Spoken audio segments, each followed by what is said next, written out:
Hi hello வணக்கம். இது உங்கள் சிவி ஜோன். சொல்லணும் எப்படி இருக்கீங்க? இப்போ பார்த்தீங்கன்னா சம்பவம், அதாவது இந்த பழிவாங்கிற உணர்வுன்னு ஒன்று இருக்குது பார்த்தீங்களா, அது மாறவே மாறாது. அதுவும் இந்த சீசன் 9 பொறுத்த வரைக்கும் பார்த்தீங்கன்னா எல்லாமே வெஞ்சன்ஸில் தான் இருக்காங்க. ஏற்கனவே கமருதீன் விஜய் பார்வதி அடித்து நவுத்துறாங்க. இதில் இதுவரையான்ற மாதிரி ஒரு சம்பவம் நடந்திருக்கு. இதை பார்க்கலாம். அதுக்கு முன்னாடி பார்க்குற எல்லாரும் நம்மளோட சேனலை சப்ஸ்கிரைப் பண்ணிட்டு பாருங்கள், லைக் பண்ணுங்கள், கமெண்ட் பண்ணுங்கள், ஷேர் பண்ணுங்கள், அந்த ஐபிஎம் தட்டி விடுங்க. இப்போ வாங்க இந்த வீடியோக்குள்ளே போகலாம். பிக் பாஸ் திடீர்னு பார்த்தீங்கன்னா சுபிக்ஷா கூப்பிட்டார். சரி, சுபிக்ஷாவோட அந்த கேஸை தான் எடுக்கிறதுக்காக கூப்பிட்ற போல நினச்சா அங்கே ஒரு ட்விஸ்ட்டு. சுபிக்ஷா உங்கள் முன்னாடி 9 கேஸ் ஃபைல் இருக்குது.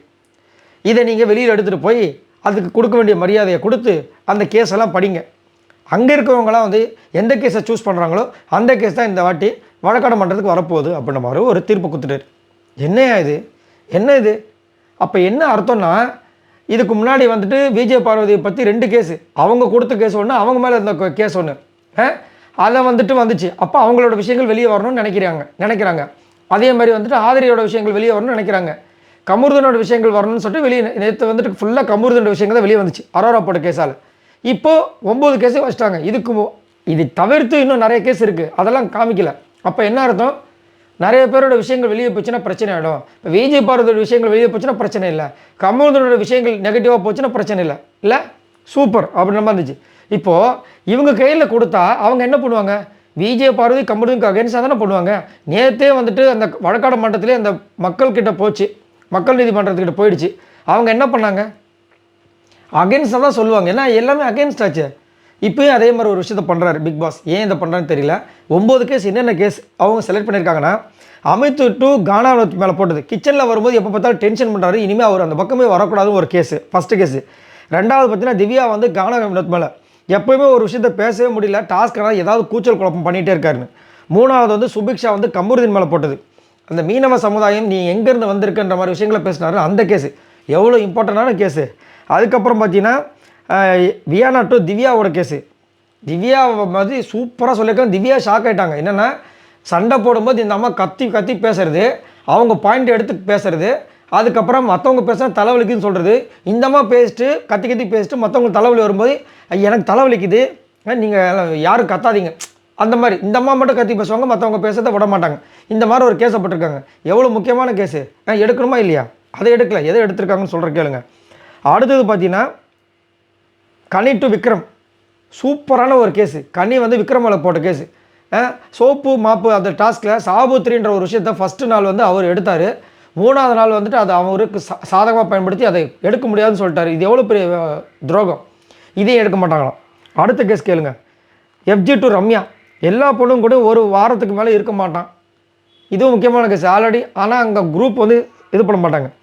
ரம்யா டு வியானா, அந்த பக்கெட் விஷயத்தில் விக்ரமை பற்றி வியானா சொல்லியிருக்காங்க, ஆனால் ரம்யா மட்டும் அடி வாங்கியிருக்காங்க. வியானா விஷயங்கள் வெளியே வரவே இல்லை. இப்போ வியானா என்கிட்ட மன்னிப்பு கேட்கணும்னு கேட்டிருக்காங்க. எவ்வளோ பெரிய கேஸு.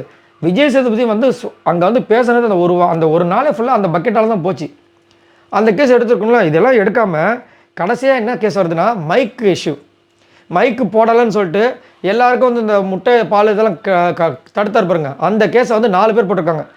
சாண்ட்ரா, திவ்யா, ரம்யா, சுபிக்ஷா, இவங்க 4 பேரும் அந்த கேஸை தான் இப்போ எல்லோரும் கை தூக்குறாங்க. 10 ஓட்டு. கடைசியில் வந்து ஓட்டு போடுங்க எந்த கேஸ் எடுக்கலாம்னு சொல்லும்போது ஃபஸ்ட்டு அமித் கானா போட்ட கேஸுக்கு 5, மீதி எல்லாத்துக்கும் 2, 3 வந்து கடைசியில் இந்த கேஸுக்கு மட்டும் 10 பேர் ஓட் பண்ணுறாங்க. ஆல்ரெடி இது வந்துட்டு ஒரு இஷ்யூ ஆகிடுச்சு. பிக் பாஸ் வந்து வச்சு செஞ்சிட்டாரு. அது மட்டும் இல்லாமல் வீட்டில் இருக்க ஆட்களும் நேற்று கிழிச்சு விட்டாங்க, உங்களுக்கு குற்ற உணர்ச்சி இல்லைன்னு. இப்போ வந்து என்ன ஆகிடுச்சு, இதை ஒரு கேஸாக எடுத்திருக்காங்க மறுபடியும். சூப்பரில் எவ்வளோ பழி வாங்குறாங்க பார்த்தீங்களா? மொத்த வீடு சேர்ந்து என்னென்ன அட்டகாசம் பண்ணுறாங்க பாருங்கள். இப்போ பிக் பாஸ் என்ன பண்ணுறாரு, சரி ஓகே அப்படின்னா இது ரொம்ப முக்கியமான கேஸு, 2 வக்கீல் நியமிக்கணும். விஜய் பார்வதி கமருதீன் சார்பாக ஒரு வக்கீல், ஆப்போசிட் சார்பாக ஒரு வக்கீல். சப்போஸ் இவங்களுக்கு வந்து வக்காலத்தை வாங்குறதுக்கு வக்கீல் வரலன்னா விஜய் பார்வதி சார்பாக அந்த டீமே வந்துட்டு வக்கீலாக நியமிச்சிக்கலாம் அப்படின்னு விஜய் பார்வதி எந்திரிச்சு குதிக்க ஆரம்பிச்சாங்க. வா செம்மடா, இனி நான் பேசுகிறேன்டா. ஏன்னா அவங்களுக்கு தெரியும் இந்த வீட்டில் யாரெல்லாம் மைக்கை மறைச்சி பேசியிருக்காங்கன்ற விஷயங்கள் எல்லாத்தையும் நான் போட்டு கிளிக்கிறேன்னு. ஆனால் பிக் பாஸ் அங்கே ஒரு ஆப்போசிட்டர் பாரு, வெயிட் பண்ணுங்கள், இது அவங்க முன் வரலன்னா தான் நீங்கள் பண்ண முடியும் அப்படின்னோடனே கம்முன்னு உட்காந்துட்டாங்க. இப்போ அமித் என்ன பண்ணிட்டு கை தூக்கிட்டார். போச்சு, ஜோலி முடிஞ்சது. நம்ம அமித்துக்கு கோபம் வந்துருச்சுனாவே டக்குன்னு மாறி தான் பேசுவார். ஆனால் நேற்று ஏதோ கொஞ்சம் பேசினாமல் இருந்துச்சு, என்ன பண்ண போகிறான்னு தெரியல. இப்போ அமித் தான் வக்கீல். இந்த பக்கம் யாருன்னா சபரி வக்கீல். இப்போ யார் ஜட்ஜினா கானா வினோத், அதுக்கப்புறம் வந்துட்டு கனியா விஜய். தெரில, அது இந்த ப்ரொமோவில் வந்திருக்கும். ரைட். கானா வினோத், வியானாவம்மா அவங்க மெய் மறந்து லைவை பார்த்துட்ருக்காங்க, வேறு ஒன்றும் கிடையாது. ஸோ இது எங்கே போய் முடிய போகிறதில்ல, எது எப்படியோ கேஸ் வந்தாச்சு, மறுபடியும் வந்து அவங்கள வந்து அடித்து அவங்க வந்து யூஸ் பண்ணிக்கணும்னு முடிவு பண்ணிட்டாங்க. ஏன்னா இவங்களோட கேஸ்லாம் மறைச்சி இவங்க வந்துட்டு இந்த கேஸை வச்சுட்டோன்னா இப்போ அந்த கேஸில் மறைஞ்சிரும், அவங்ககிட்டலாம் வந்துட்டு கெட்ட பேர் வாங்க வேணாம்ல. Safe game. இதை பற்றி உங்களோட கருத்துக்களை சொல்லுங்கள். பாய் நண்பர்களே.